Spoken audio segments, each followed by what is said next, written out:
Content warning. This episode contains sensitive content surrounding racial violence that may be triggering and not suitable for some listeners. What's up? You are now listening to Americanized, a storytelling podcast where you'll hear from eclectic first and second generation Americans share their stories and real life experiences as children of immigrants.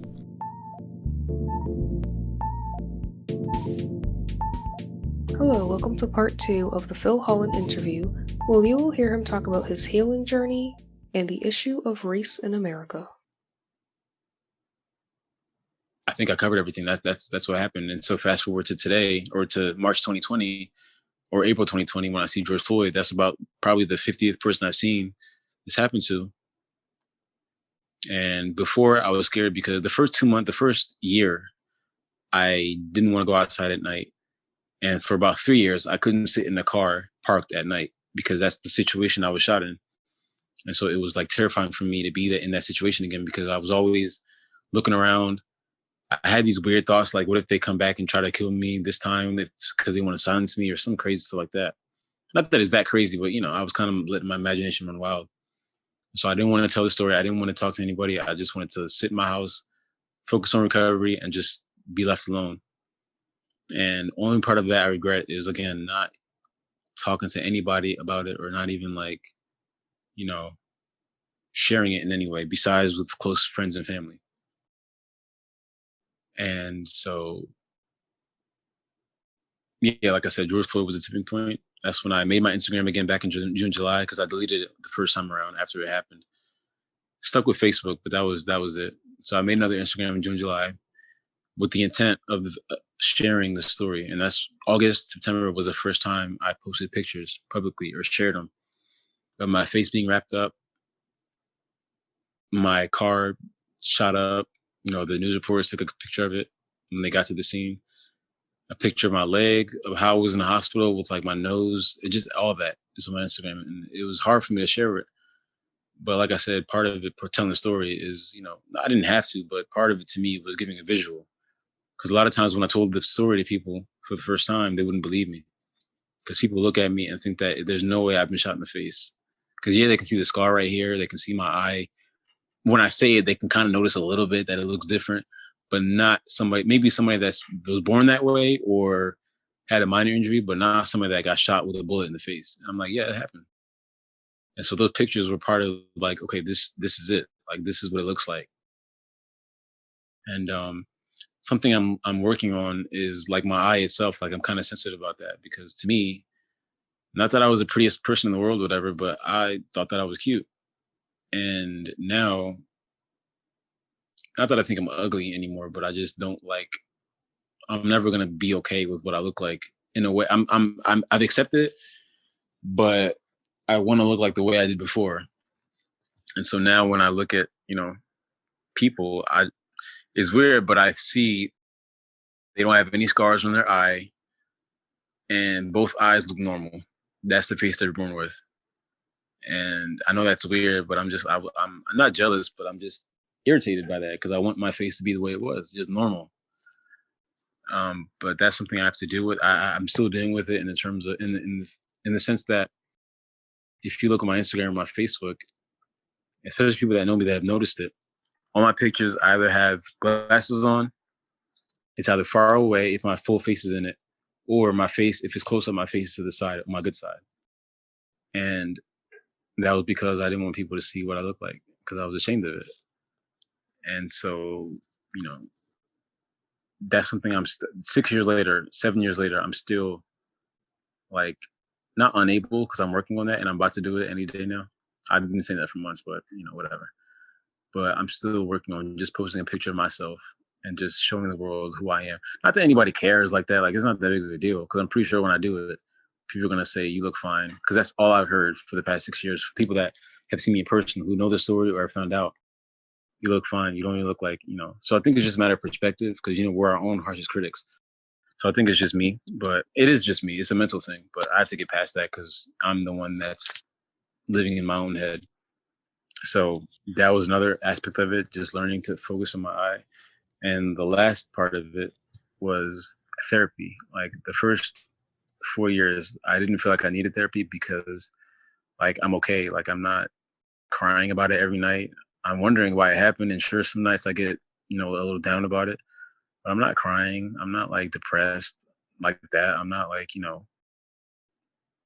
for somebody that's happened to, I'm okay. So I felt like if I need to talk about it, I could just talk to my mom or my family or friends about it, which I did. But I didn't realize at the time that therapy is more than just, paying somebody to listen to you, which is what I thought it was. I'm just like, not that I don't believe in it, because I know for some people it works. I knew that before.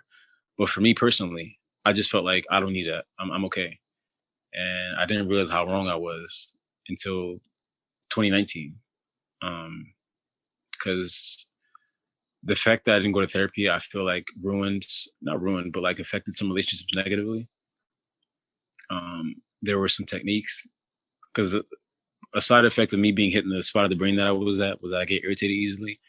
I don't want to blame it on that, but I do have not mood swings, but like I was laid back anyway. But now I can get irritated easily. Sometimes not as much anymore, but I don't like people talking to me too much, like over and over again. If somebody takes up my time a lot and I want to leave, like I get irritated, not rude, but like irritated. I don't know if that's an effect of the accident. It is to an extent, but that could also be me just growing up. Who knows? But that was, a small part of it also. And forgot where I was going with that. Um, Another side effect of it was, when I talk a lot, it hasn't happened until just now, but when I talk a lot, I'll sometimes forget my train of thought. And that never happened before I got shot. So I think that's something to do with the brain or whatever. But if I talk a lot and I go off to a tangent, I will never remember what I was talking about. Like it takes the person I'm talking to say, you were talking about this. And I'm like, okay, yeah, that's right. And so that's a part of it, you know. Yeah, you're talking about therapy. Oh, right. That's That's the what last part, yeah. I always laugh when people remind me, because I'm just like, how do I forget these things? Mhm. But yeah, therapy, um, for those listening, that's another part of the story, of my story. You might think that therapy is like useless, or this person doesn't. And that's the thing. Part of it is finding the right therapist, because not every therapist is going to do it for you. But I wanted to, and I didn't like it, and I had to look for one that was really for, like, not for me, but like I felt good with. And probably part of it was, not to say white people can't relate to my accident, because my coach this past summer was white and she related to it, or she understood it. But the first two therapists were white. So this time in 2019, I looked for a black therapist that would probably be more, either aware or understand what I'm going through, what I'm talking about. And so the one I got just happened to have had a son that was in the military. And so she was able to, and he didn't die, but he got shot too. Not by police, in the military, but she kind of, understood me better. And so when I was in therapy, I said a lot of things, some things that I'd been thinking and some things that I never even thought about, that just came out in therapy, because she let me talk freely and some things just came out. And I never thought that therapy worked like that. So, one thing I would say is therapy, if you need it and if you can afford it, I would say do it, because it's like, it helped a lot. And I'm still working on certain things. I'm not perfect. Nobody is, but I'm still working on some things. But, therapy, if I wish that I had done it as soon as I got out the hospital, or at least like before I got back to work 6 months later or whatever. So my advice to people listening is, like, therapy is not just for white people, or therapy for white people. Therapy is not useless. It's a real thing. And people are trained to bring certain things out of you that'll help you with the situation you're in. So Mhm. that's part of it. And lastly, the other part is, for people who look like me, you know, this can happen. I don't want to say this can happen to you and scare people. But if I'm just sitting there working, delivering pizza, not doing anything, not hurting anybody, and I still get shot in the face, and there's no way to avoid it, really. It's like the way it happened to me. There's no way I could have avoided it besides sitting there and hoping that I don't get shot. And I found out later on, like I told you, I didn't know what they were wearing. I just saw all black. Ironically, they're looking for a guy who's wearing hoodie. I found out later on that the cops who shot me had hoodies on. They had black hoodies and khaki shorts on. So if I had seen that, I still wouldn't have sat there, and they didn't have the badges out, because the eyewitness later on said they didn't have the badges out until after backup got there. and nothing was said. They just approached me and shot me. So they lied to the news about what happened, and I'm sure we've seen it happen a lot. So if I would have died, they would have got away with it. But also for Black people who look like me, it can happen to anybody. So you got to be vigilant, and also appreciate every day like it's your last, because that day I talked to my mom that day, and it was a regular conversation. Me and my mom don't argue. Not that a lot of people do, but some people argue with their parents. Never argue with my mom. Like I said, she's almost my best friend sometimes. So we had a regular conversation that day, probably 5 minutes, and neither of us knew that could have almost was the last time we talked. And my mom, until about 2 years ago, was calling me every single day, like every single day, because of what happened. So I would say cherish what you got now and not live every day like it's your last, because that would be, physically and financially taxing. But just as far as like how you treat people and how you think and how you, move and how hard you work, besides living it like it's your last, that'll benefit you in the long run, obviously, working hard and, telling people that you love them and not holding on to things and not, holding grudges and all that. You could be gone tomorrow, like I almost was. And, so you just want to make sure that whatever day you're living, you want to make sure that it's the way I think sometimes. Not, and I'm not going to act like I do this every single day because I'm human too. But a lot of times I think, okay, if today's my last day, what I want it to be like, or what do I want to do? Or if this is the last time I talk to this person, what I want to say to them. So there are male friends that I say I love you to, and people might think that, oh, that's gay. Mature people will say that's normal, that's fine. But to me, I had to learn that after a while, because it's just like today could be my last day. So I got to tell these guys I love them, my best friends and people that have been there for me in the hospital, people that I've known since high school that were there, that messaged me. And to this day, every now and then, not as much anymore, obviously, but to this day, still check up on me every 2 months, every couple months, or every year or so. I love you, dude. Like I'm not gonna go and not say that because it's true. So for men listening to this, nothing wrong with telling a guy you love them, because it's not like that. Obviously, like I don't even feel like saying all that because it's mature people know what I'm talking about. But and then one last thing for white people, or not just white people. There's also Mexican and Asian people that are racist too against Black people. You just heard my story, so not everybody has to be doing something to get shot. I wasn't doing anything, and I have no record. To this day, I have no record. I'm not in the streets. I don't do anything for me to even be in a position to hurt anybody. I'm more of a homebody than anything. And this happened to me still.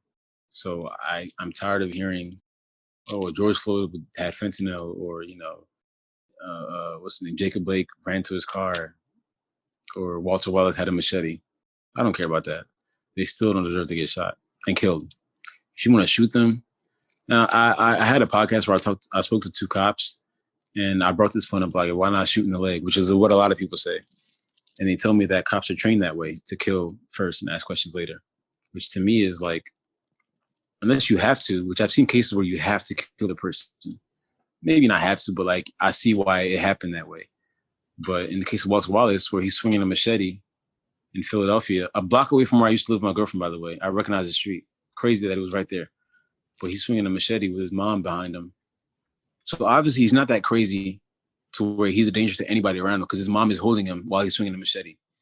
And the cops are several feet away from him, and they decided to shoot him in the chest several times. Could have hit his mom, by the way. But besides that, you definitely had time to shoot at his legs and incapacitate him that way. If the taser didn't work, which I don't know if they tried that, but it's just like, I'm tired of hearing, oh, he was doing this, or you don't do that. And a lot of them are mental illness patients, who the people call for help and the cops come and then they die. I'm tired of that. It's really backwards. I'm tired of people saying, okay, well, he shouldn't have done this and that. Like, there's even Charles Kinsey. There's one, he was sitting on the highway or sitting on the road, and his nurse, the person that was in charge of watching him, he ran out the institution, whatever, sitting in the middle of the road, and his nurse sitting next to him, a white nurse. I think it was a male too. And this Charles Kinsey is a big Black guy, kind of thick, big. I don't say fat. And the cops are from a distance away telling him to put his hands up. I think he did put his hands up, and he got shot anyway. Even if he didn't put his hands up, he's sitting in the road, not doing anything, and he gets shot anyway. I dare anybody to sit there and explain to me why that was justified. Somebody sitting down and, one last thing I want to say, I know we got to wrap up, but people deny white privilege. Usually before what happened on the Capitol 2 weeks ago or 3 weeks ago, I would have said white privilege is not something that everybody can see. It doesn't mean that you're rich. It doesn't mean that, you're automatically benefiting because you're white by having money or by having access to certain things. But that is what it is, because you don't realize it, because you don't have to worry about it, because you're getting that and it's normal to you. But for black people, a lot of us are treated a certain way because we're black, or looked at a certain way, or followed around the store. Even not being followed around the store is an example of white privilege. People don't think that, but it is. People want to deny it, but this is the truth. Being hired because your name is John as opposed to Malik, that's white privilege. Walking down the street, and this hadn't happened to me, but this is just an example. People see you have a hood up and you're black. They walk across the street because they think you might be do something. Whereas if you're white with a hood up, maybe they'll still cross the street because the hood up, but some people wouldn't because you're white. That's white privilege. And white privilege, the reason I say that, because now I don't give those definitions anymore, or those examples, because white privilege is being able to storm the Capitol and not get shot unmasked, murdered unmasked. Because we've all said it. If it was all black people that had stormed the Capitol, it had been a wrap, and they would have all died right then and there. Not all of them, maybe, but more than, I think, 5 people, I think, would have died. So, I mean, that's white privilege right there. So, I mean, I have a lot more to say, but, I kind of got to. Yeah. I mean, that's my story. That's why I share it. Because one last thing I'll say, the last thing I'll say is, I had a coach over the summer that kind of brought me out of the little depression I was in during the pandemic, because I had time to think about everything that would have happened to me. George Floyd happened, and it reminded me of all that. So my coach told me that, I had a coach, and she gave me a story about whether I should share my story or not. And I felt like, who's gonna care? It was 6 years ago. It's not like I'm fine. Like, who's gonna care about my story right now? And she told me that there's a story about a boy, not a true story, but just one of those anecdotes or whatever. A story about a boy who was on the beach, and the beach is littered with starfish for whatever reason, and the boy is throwing the starfish in the ocean one at a time, and there's millions of them on the beach. And so a man walks up to the boy and says, "What are you doing?" And he says, "I'm saving the starfish. I'm saving all these starfish." And the man says, "How are you going to save all these starfish? You're only human, and there's about 1 million starfish here. You can't throw them all back into the ocean." And the boy doesn't say anything. He responds by picking one up and tossing it back into the ocean. And he says, "You see what I just did?" The man says, "What?" He says, "I just saved one. I just saved one." He picks up another one, 2, picked another one, that's 3. You see what I just did? I just saved 3 of them. So, not who cares, but what does it matter if I can't save 1 million, if I can save 1, 2, 3, 4, 5, 6, 7, 8? And he sits there and keeps throwing and says it, 10, 11. And then the time that you're sitting there trying to discourage me, I've saved 15 starfish. Probably could have saved more if you didn't distract me, but I've saved all these starfish. And I'm going to save plenty more because I'm dedicated to this. So that's kind of what I think about when I share my story. Like, who's going to care? Who's going to listen? Who's going to really get anything from it? Doesn't matter if there's 1 million people listening. There's going to be at least one person that learns from this or benefits from it in some way. And if I did that already, then it's a mission success. And I'm going to keep doing it because that's what I'm trying to do. Have people learn from it, whether it's people that look like me, like I said, or white people that think the way they do. I'm not going to save them. I'm not saying I'm saving them, but opening their eyes to something they're not aware to. So It's a lot to digest. yeah, it's a lot. Sorry, I should have took a break a little bit. But.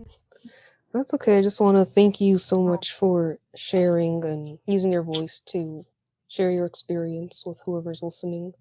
I know it's a lot for you, even though you said you've had shared it a lot of times. But just like hearing you share your story, and I'm able to like imagine everything that you're saying, Mhm. it's a different feeling than just like reading about it on the news or social media or like watching a Yeah. video. Like hearing you share your story, like piece by piece, step by step. like I said earlier, really like tugs at your heart. Mhm. You did answer a lot of questions that I had. One question I do want to ask is, are you a spiritual person? Yes, I was before, but even more so after.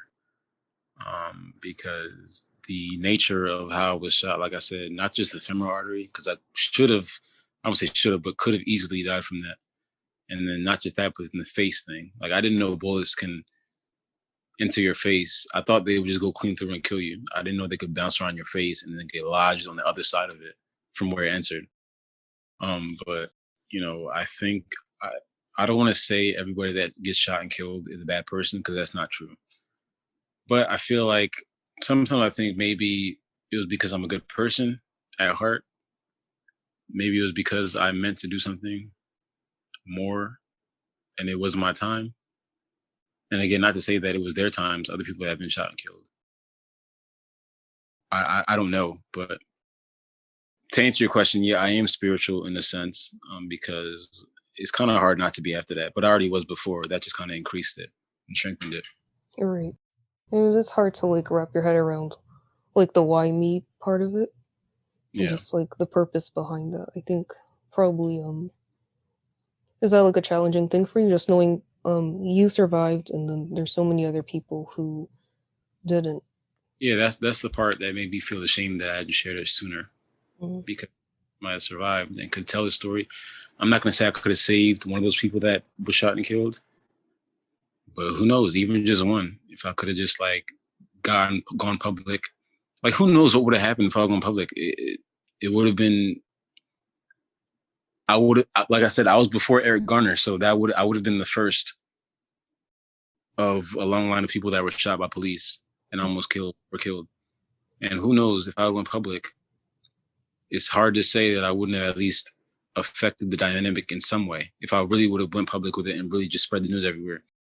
It's hard to say that I couldn't change anything. Definitely, it is hard to say. It's like I was gonna say something. I also have like short term.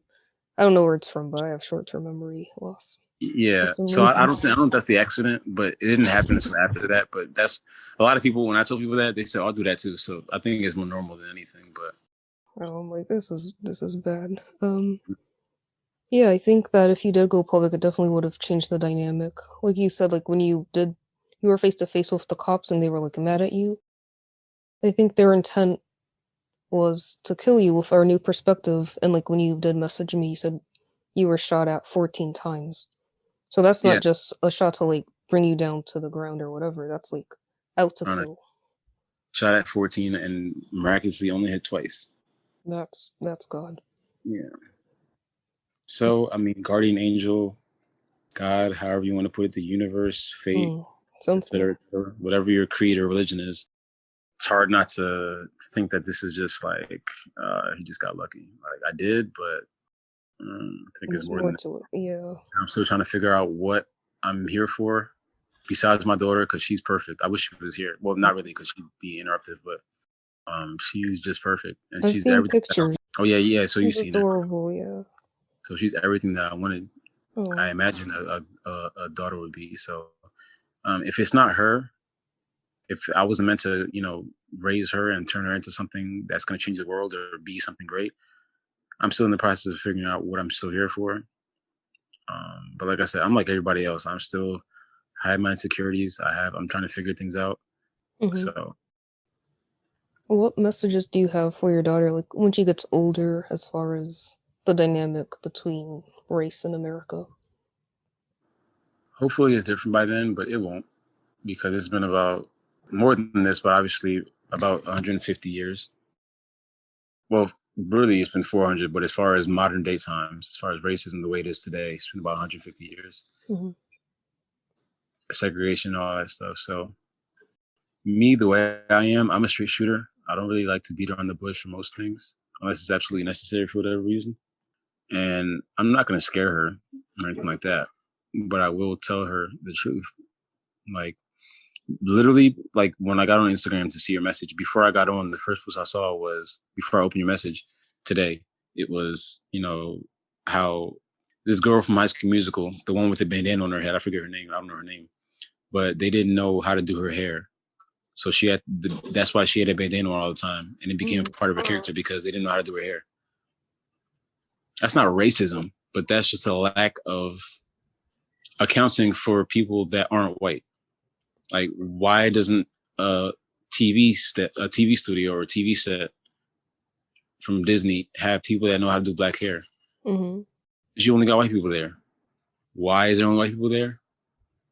Because of our country's history, which I can't get into now, but That's a lot. Is systemic racism that leads to white people being in positions of power or being everywhere that black people aren't. So now it's like some hair done, like, because nobody knows how to do it. It's ridiculous. That's just one example. Yeah. So what I'm going to tell my daughter early on, not just negative things like that, but that she has to appreciate herself and know that she's not ugly, she's not a monkey, or she's not what people might call her in school. Hopefully not, because I will raise hell. I promise you. I'm not even joking, but to help her be aware of herself and who she is, realize that she is beautiful, because she is. But, it's very easy for a child to not think that about themselves just based off of other people's words. Right. So I plan on teaching her, me and her mom, because her mom's on the same wave on that too, teaching her about her hair, because she has a lot of hair, appreciative of it, and realizing that she's gorgeous and that nobody can change that no matter what they say. And in fact, if people say something about that, is because they're jealous or they're mentally, because I consider racism not necessarily mental illness, but it's kind of like this phenomenon where people, if they're not raised that way, which is why a lot of people are so racist today, it's just like joining in with other people that look like you and hating other people because those other people that look like you are doing that. So you do it too. Mm-hmm. And so it's a learned behavior. It's a mental problem for sure. Yeah, whether it's by your parents or by watching other people. And I've seen classmates that I thought were normal people in high school.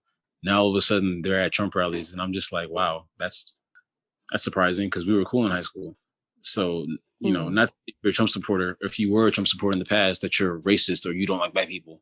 But at this point, in the past couple months, doesn't mean that, but it still means that you clearly are okay with what Trump stands for.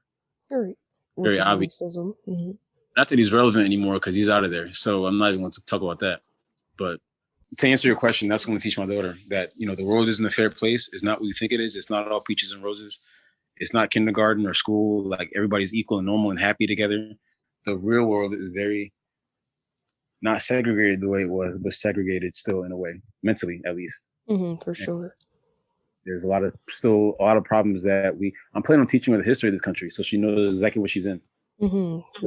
I didn't grow up knowing what I was in. Not that it would have, made me better or whatever, but it probably would have helped in a way. So I plan on, she's going to be smart. I plan on having her know very early what it is. And hopefully I don't want to say for better or for worse. Like, I care, hopefully it's for better, but I think it's for the better, because why have your child in the dark like that about the truth? Yeah, especially something like that. It'll definitely help her. I don't know what age I should do that, but I'll think about that.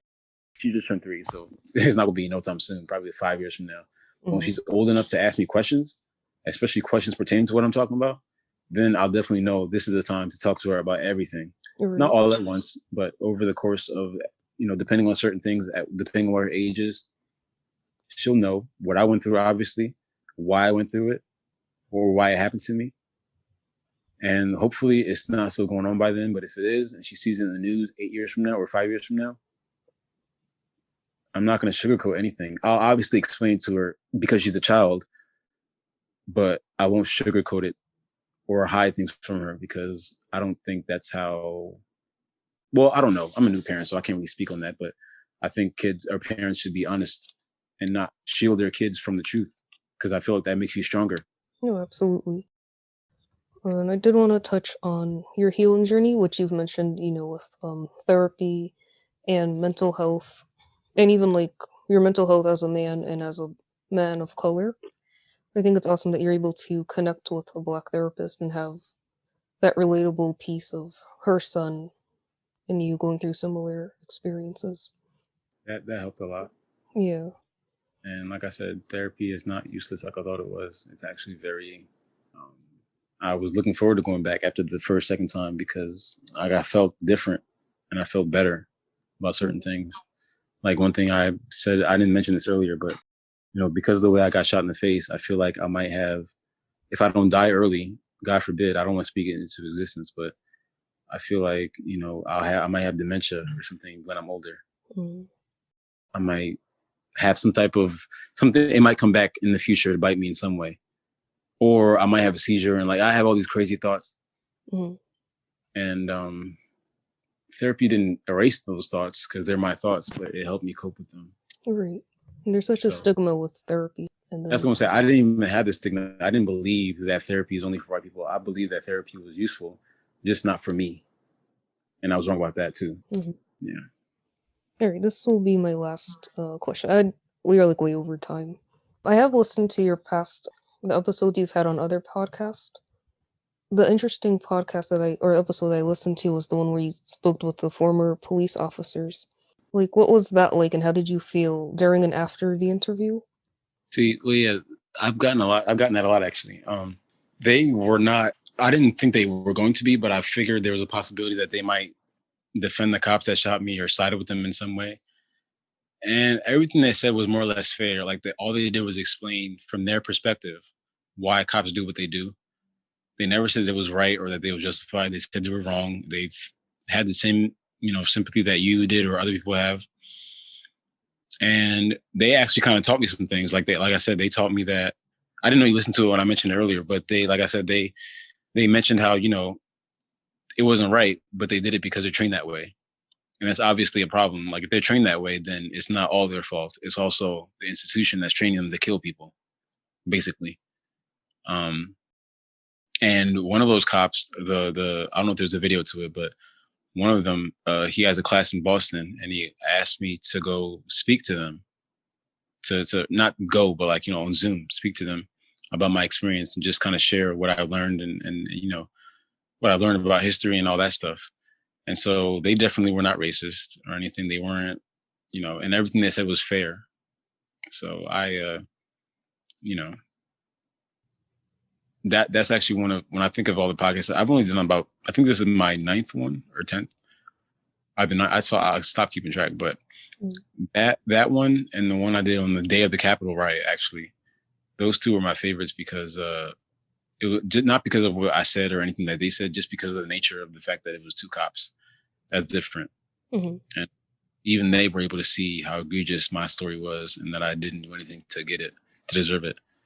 Again, not that anybody does, but just saying, like, it was just so crazy. So Right. Yeah, just perspective.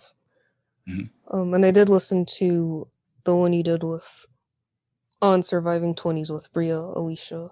So yeah, the Capitol, that was the one that happened on the day of the Capitol. Yeah. And it wasn't like I was that angry, but that day, I don't even know if I really got into. I told them the story, but I didn't really go into it like I did with you because it was short. It was shorter, but it was also, we talked about the Capitol because it would literally happen. It was ongoing as we were doing. Wow. I saw it on the news right then and there, and about 2 hours later, I was on the podcast. So I was irritated. Like I energy quickly about Donald Trump because I had my opinions, obviously. But that was the first time I really, maybe the second, third time, but really said something like graphic, or not graphic, but really said something out there like he's a clown and said some things that I don't want to repeat here, but I meant what I said. And I it's not like I shied away from it. But, when I did the podcast, I was already on 10. I was already ready to like just cut somebody out. Mm-hmm. So I don't know if you could hear the anger in my voice, but I was like very angry. You were definitely ready. At the clear example of white privilege, at the fact that they were able to do that. And just some of them got arrested. One guy, like, he didn't eat vegan food and he was complaining about it in jail. And then the next day he got his vegan food or vegetarian food, whatever it was.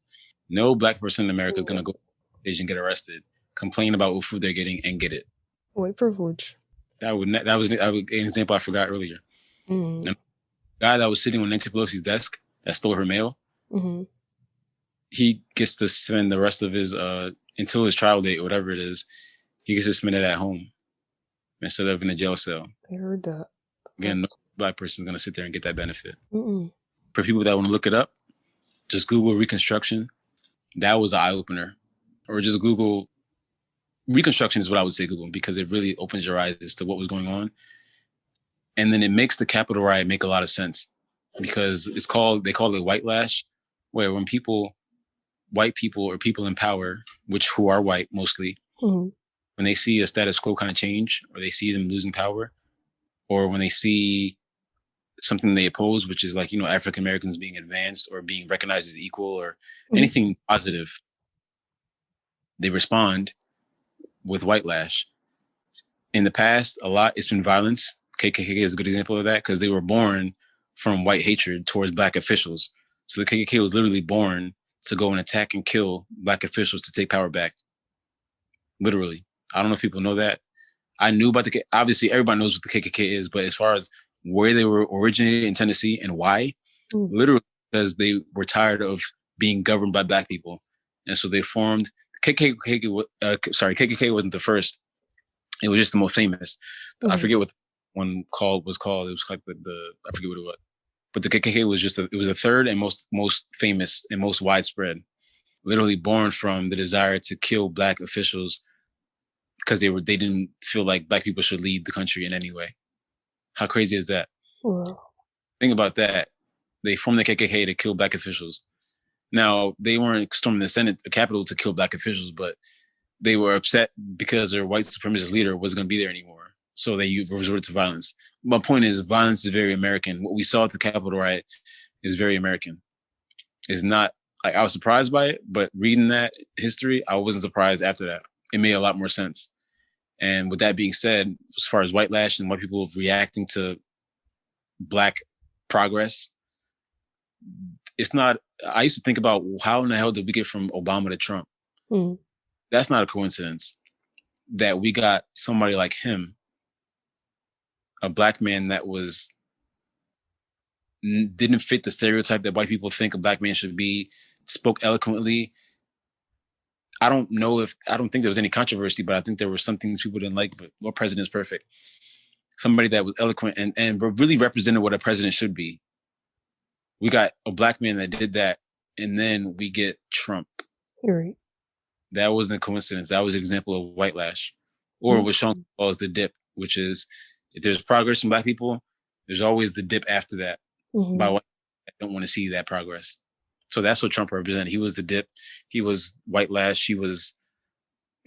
I'm not going to go into that because I'm going to just get angry all over it. Wow. No, thank you for that. I feel like we're re-enlightened all of a sudden. White lash. And violence is very American. That's how our country started. And I just learned white lash on my last podcast I did last week. It was actually a podcast. I was a return guest. First time I did a podcast for a second time. And they're the ones that told me that term white lash. And I was like, that's perfect for things like the Capitol riot or all the violence in America against black people. Like that's perfect. White lash. White lash, so Fred Hampton, leader of the Black Panther Party, white lash. The bombing of the in Oklahoma, Tulsa, Oklahoma, a whole neighborhood bombed where they knew Black Panther parties and black people lived, just straight up killed by the government. Wow. This isn't in our textbooks, by the way. I didn't learn all. Now in I'm going to GSU now in college. Now I'm learning about it because it's like part of the curriculum of African American Studies or U.S. history. But you don't learn this in high school. And if they want to say it's because we're younger, I don't want to hear that because I was 17. I knew what racism was. I knew what slaves were. So I could have learned about our country's history. And they purposefully, for example, MLK's pictures in textbooks, they make it black and white to make it seem like it happened a long time ago. I learned that out of high school. I was just like, wow. Not that I fell for it because I know what 1963 is compared to what 2011 or 2009 is. I know 35 some odd years. But to some people who wouldn't think about that, it's like, oh, this happened way back in the 1800s. No, parents lived through it. My mom was born the year JK was assassinated, 10 years after MLK was assassinated. So my grandmother lived through segregation. And my great-grandmother was probably a slave. I don't know, because I don't know I didn't do ancestry.com. I don't know for a fact, but my great-grandmother and possibly my great-grandmother were probably slaves. I don't know. But a lot of people know that their grandmothers and grandparents were slaves. And that's crazy to me. It is. It was a long time ago. It really wasn't. In the grand scheme of things, 150 years is a long time, yes. But in terms of America's history, that's like yesterday. That's like the other day. Mm-hmm. That's like the other day. And they're So, like changing up the curriculum now for history. for example, GSU. Right now, I'm taking U.S. history. We started Reconstruction, and now we're into the Great Depression. But it was very bare, very. This is what happened. This is what white people did. They killed Black people strictly because they didn't want to see them in government. Mm. It's egregious, but it's the truth, and we need to know that. Mm-hmm. And for those white people that deny it or deny, oh, everybody's equal. If you just work hard, you'll get whatever you want. Yeah, that's true, but it's also not that simple. It's really not. Yeah. Anybody who wants to Google it, just Google Reconstruction.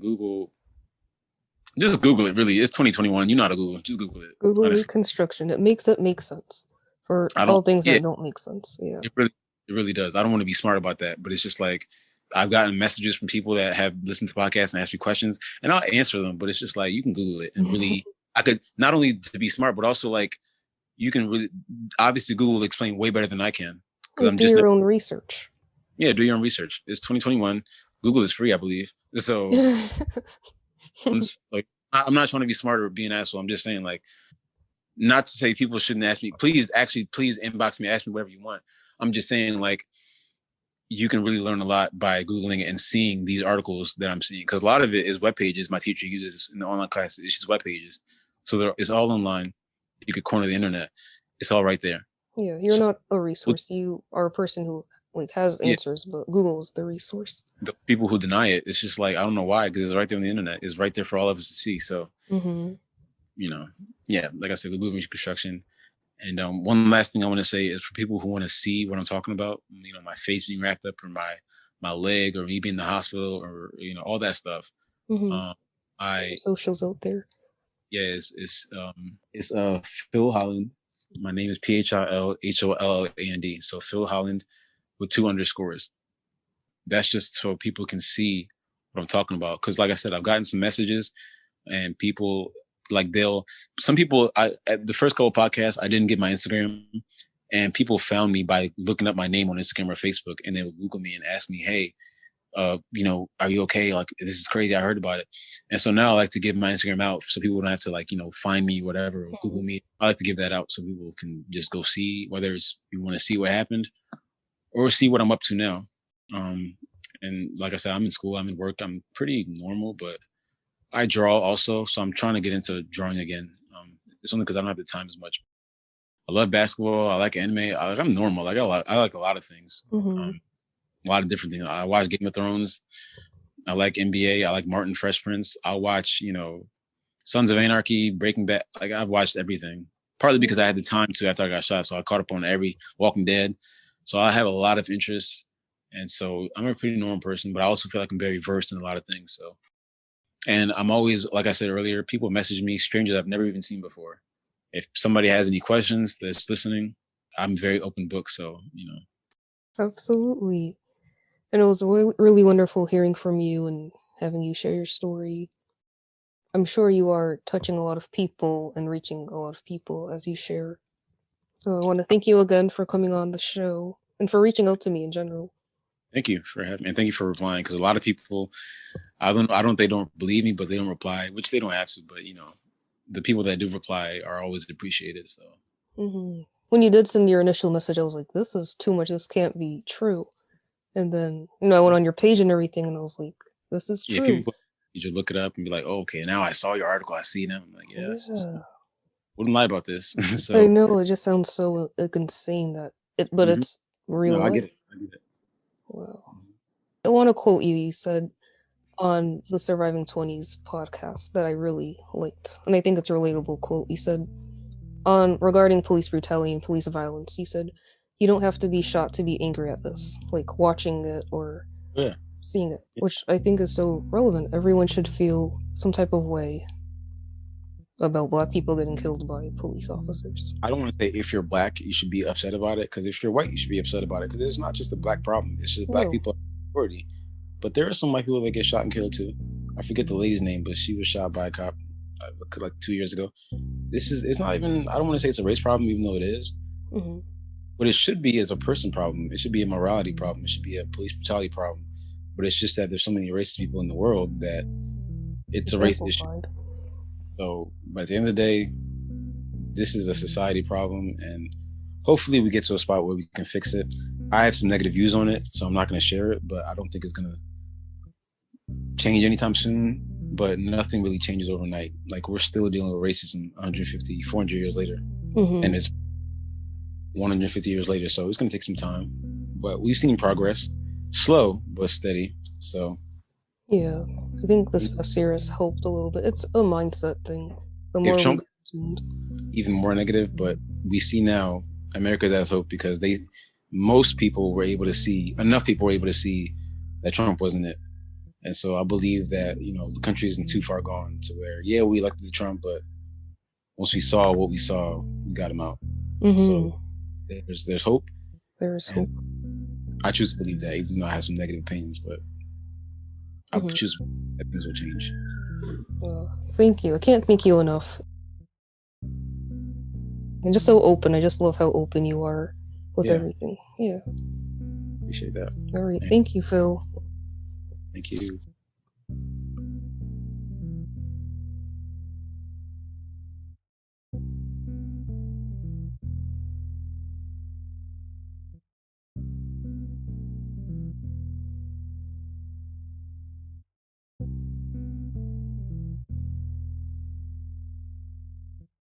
Thank you so much for listening. Hope to catch you in the next episode. All original music produced by Stubborn Soul. You can find him on all music listening platforms at STBRNSAL. Peace out.